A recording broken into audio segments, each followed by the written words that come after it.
Hello student, मैं Suryakant Chaturvedi bye Shri मैं आपका स्वागत करता हूं ऑनलाइन क्लासेस में।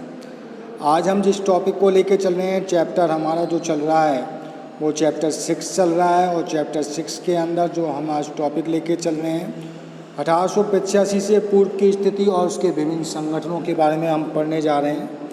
आपको बताना चाहूँगा, 19वीं शताब्दी के अंतर्गत सामाजिक धार्मिक सुधारवादी जो आंदोलन हुए हैं, उन संगठनों के साथ में कई राजनीतिक संगठनों का गठन हुआ। ये संगठन वर्गीय हितों के आधार पर गठित किए गए थे बेटा। जमींदार, व्यापारियों एवं शिक्षित मध्यम वर्ग ने अपने हितों के लिए विभिन्न संगठनों की स्थापना की। इनके द्वारा विभिन्न संगठनों की क्या की गई, स्थापना की गई। इन संगठनों ने राजनीतिक चेतना के उदय एवं विकास में महत्वपूर्ण भूमिका निभाई। जो ये संगठन थे, इन संगठनों ने देश के अंतर्गत राजनीतिक चेतना और उदय एवं विकास में क्या करी थी, महत्वपूर्ण भूमिका निभाई थी। Land holder society. Land holder society क्या है? देखिए, लैंड होल्डर सोसाइटी की स्थापना 1838 में कलकत्ता में हुई थी। कहाँ हुई थी? 1838 में कलकत्ता में हुई। यह मूलतः जमींदारों वर्ग का संगठन था। यह यूरोप में बुर्जुआ वर्ग के संगठनों की भांति भारत में अपना पहला राजनीतिक संगठन था। इसके प्रमुख सदस्यों में प्रसन्न कुमार ठाकुर, राधाकांत देव और द्वारकानाथ ठाकुर आदि थे।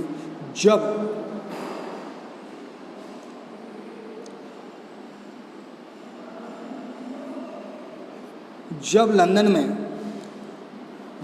में 1839 में ब्रिटिश इंडिया सोसाइटी की स्थापना हुई थी, तब लैंड होल्डर सोसाइटी ने उससे संबंध स्थापित कर लिया था और इन्होंने ब्रिटिश संसद में अपनी बात रखकर ब्रिटिश जनमत को अपने पक्ष में करने का क्या किया, प्रयास किया। दूसरा आता है Bengal British India society. Bengal में ब्रिटिश इंडिया सोसाइटी की स्थापना 20 अप्रैल 1943 को कलकत्ता में हुई थी। कहाँ पर हुई है? कलकत्ता के अंदर हुई है। इसके अध्यक्ष जॉर्ज थॉम्पसन और सचिव जो थे प्यारी चंद मित्र थे। यह भी एक लैंड होल्डर सोसाइटी के समान भारतीयों एवं गैर सरकारी अंग्रेज़ों का संगठन था। भारतीयों का और गैर सरकारी जो अंग्रेज़ थे उनका क्या था, संगठन था। इसमें उच्च मध्यम वर्गीय लोग थे।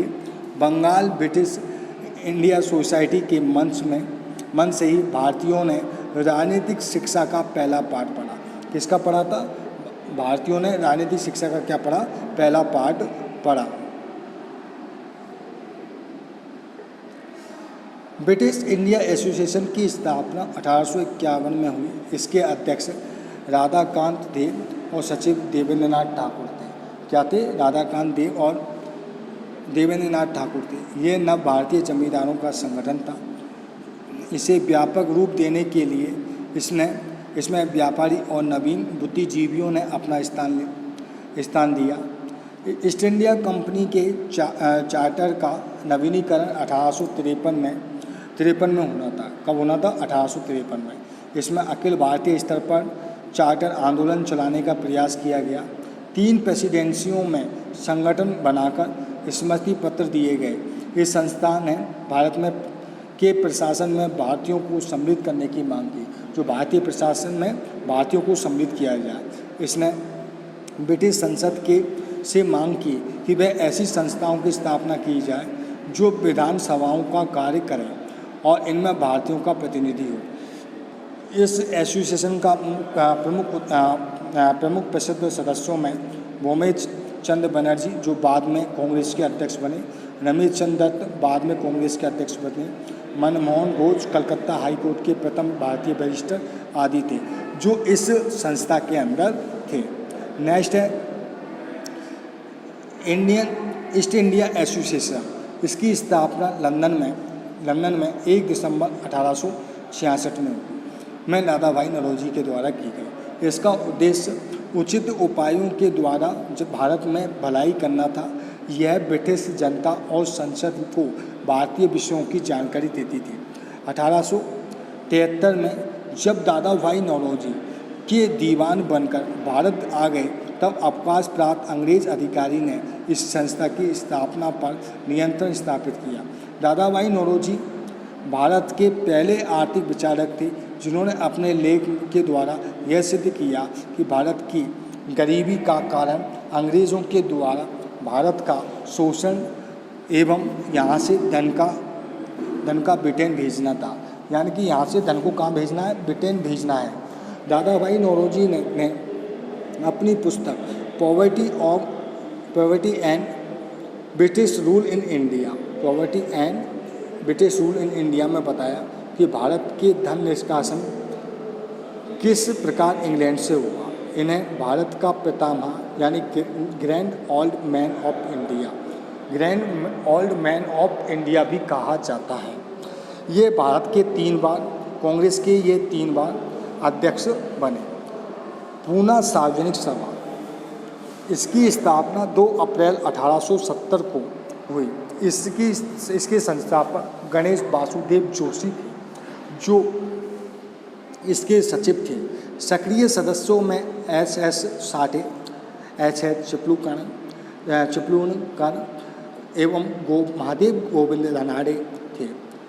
इसका उद्देश्य सरकार एवं जनता के बीच मध्यस्थ का कार्य करना था।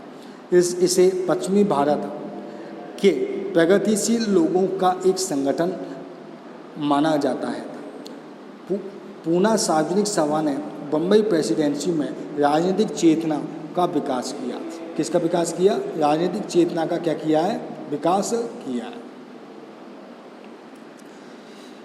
किया कर जनता को संगठित किया। इन्होंने क्या किया? राजनीतिक चेतना का विकास कर जनता को क्या किया? संगठित किया। इस संस्था के सदस्य अपनी सभाओं में देश की दयनीय दशा का चित्र लोगों के सामने रखकर उससे उबरने का उपाय करते थे।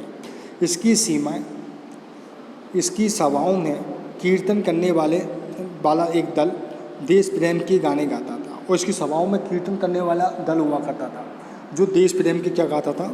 गाने गाता था। इंडियन लीग की स्थापना 25 दिसंबर 1875 में हुई। कब हुई? 25 सितंबर 1875 में कलकत्ता में शिशिर कुमार घोष के द्वारा की गई। शिशिर घोष अमृत बाजार पत्रिका के संपादक एवं मालिक थे। इनके द्वारा एक पत्रिका निकाली जाती थी जिसका नाम था अमृत बाजार।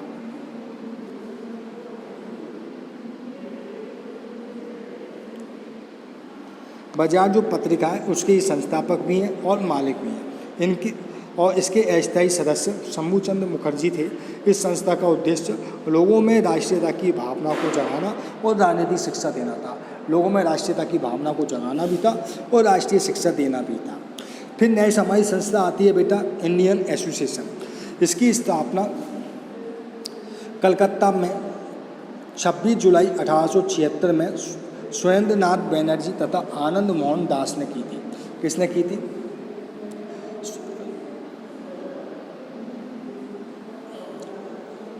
सुरेंद्रनाथ बनर्जी तथा आनंद मोहन बोस ने की थी। यह संस्था संपूर्ण भारत को संगठित कर एक मोर्चा बनाना चाहती थी। अखिल भारतीय संगठन बनाने का उद्देश्य से इसका नाम इंडियन एसोसिएशन रखा गया। क्या रखा गया? इंडियन एसोसिएशन रखा गया। इसका प्रमुख उद्देश्य देश को एक सशक्त जनमत के निर्माण में प्रयत्न करना, सभी भारतीयों को सामूहिक राष्ट्रीयता की भावना और राजनीतिक हितों के आधार पर एक करने का प्रयत्न करना, हिंदू मुस्लिम के मध्य मैत्रीपूर्ण संबंध बनाने का प्रयत्न करना, राजनीतिक आंदोलनों में जन साधारण को सम्मिलित करना, इस संस्था का प्रमुख उद्देश्य था। इस संगठन ने वायसराय लॉर्ड लेफ्टिनेंट द्वारा सिविल सेवा की आयु 21 से 19 वर्ष किए जाने, बाल कानून प्रेस एक्ट 1878, शस्त्र कानून 1878 बनाए जाने का क्या किया? विरुद्ध आंदोलन किया। लॉर्ड लेफ्टिनेंट ने एल्बर्ट विल के संबंध में इस आंदोलन में इस संगठन की प्रमुख भूमिका थी। जज की आलोचना करने के बाद सरकार ने 1833 में सुरेंद्रनाथ बनर्जी को गिरफ्तार कर लिया। उन्हें 2 महीने बाद 4 जुलाई को 1883 को क्या कर दिया गया? रिहा कर दिया गया। मद्रास महाजन सभा 16 मई 1884 को मद्रास महाजन सभा की स्थापना हुई। पी रंगैया नायडू इसके अध्यक्ष तथा वी राघवाचार्य आनंद चालू इसके सचिव थे। ये मद्रास प्रेसिडेंसी को केंद्रीय राजनीतिक सभा संस्था बन गई थी। मद्रास महासभा ने विधान परिषदों में सुरक्षा, कार्यपालिका एवं न्यायपालिका का पृथक्करण, सरकारी ढांचे में परिवर्तन, किसानों की समस्या आदि पर अपने विचार विमर्श दिए। ये सारे जो कार्य थे इन पर इन लोगों के द्वारा क्या किए गए, विचार विमर्श किए गए।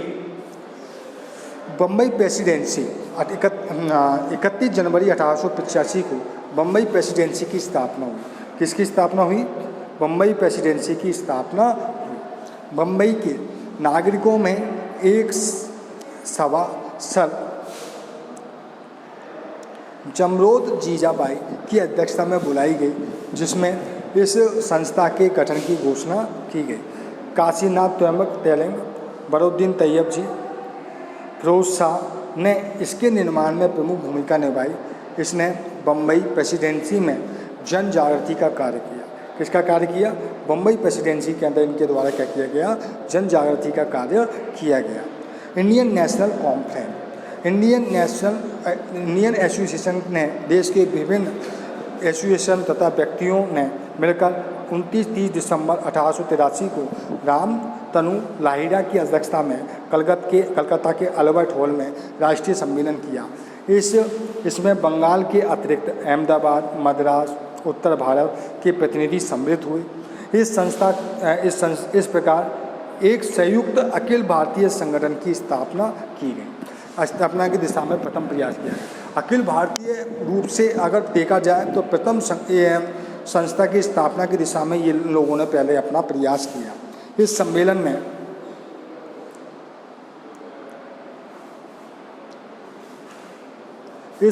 में सिविल सर्विसेज परीक्षा को भारत में लिए जाने एवं इसमें बैठक की आयु सीमा बढ़ाने, भारतीय प्रतिनिधि तथा विधानसभाओं की स्थापना करने के संबंध में चर्चा।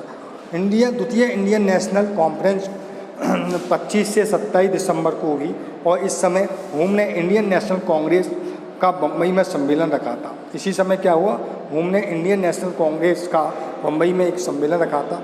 इसके कारण सुरेंद्रनाथ बनर्जी ने 28-30 दिसंबर को कांग्रेस के प्रथम अधिवेशन में सम्मिलित न हो सके और इसके कारण क्या हुआ? सुरेंद्रनाथ जो बनर्जी हैं वो 28 से 30 दिसंबर को कांग्रेस के प्रथम अधिवेशन में क्या नहीं हुए? सम्मिलित नहीं हुए। तो बेटा ये तो हमारा था 1885 से पूर्व के हम लोग जो पढ़ रहे थे वो संगठनों के बारे में पढ़ रहे थे, कौन कौन से संगठन थे जिनके बारे में हमने वीडियो लेक्चर से और पीडीएफ के थ्रू हमने पढ़ा था।